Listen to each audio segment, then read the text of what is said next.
আসসালামু আলাইকুম। কেমন আছেন সবাই? আমি একটি দেশি মুরগি রান্না করব। এখানে মুরগির মাংসগুলো সুন্দরভাবে ধুয়ে রাখা আছে, পেঁয়াজ মরিচ কাটা আছে। একটু ফ্রাই প্যানে তেল গরম হয়ে আসলে সেখানে পেঁয়াজ মরিচগুলো ছেড়ে দেব এবং সুন্দরভাবে লাল লাল করে ভেজে নেব।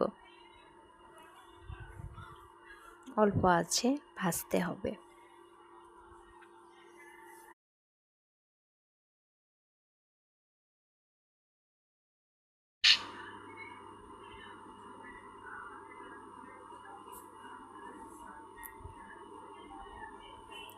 সুন্দরভাবে লাল লাল হয়ে ভাজা হয়ে আসলে তার মধ্যে আদা বাটা, রসুন বাটা, জিরার গুঁড়া, গরম মশলা,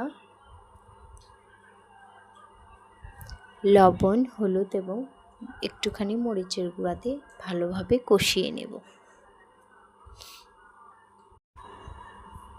এটি আমার সুন্দরভাবে কষানো হয়ে গেছে এবং তেল দেখেন উপরে উঠে চলে এসেছে। এর মধ্যে এখন আমি ধুয়ে রাখা মুরগির মাংসগুলো ছেড়ে দেব।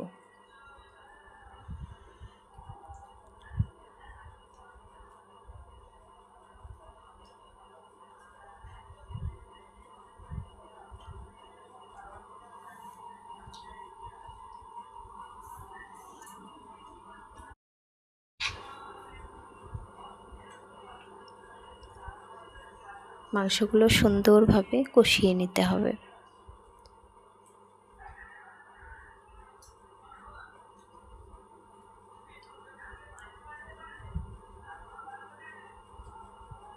মাংসগুলো সুন্দরভাবে কষানো হয়ে গেছে।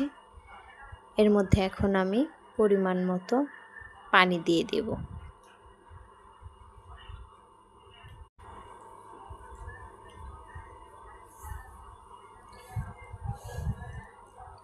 পানি দিয়ে কিছুক্ষণ রান্না করব।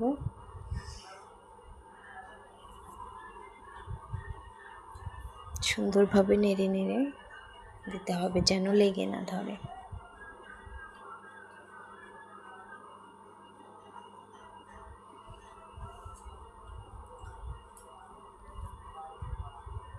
এরপর ঝোলটা ঘন হয়ে আসলে আমরা নামিয়ে ফেলব।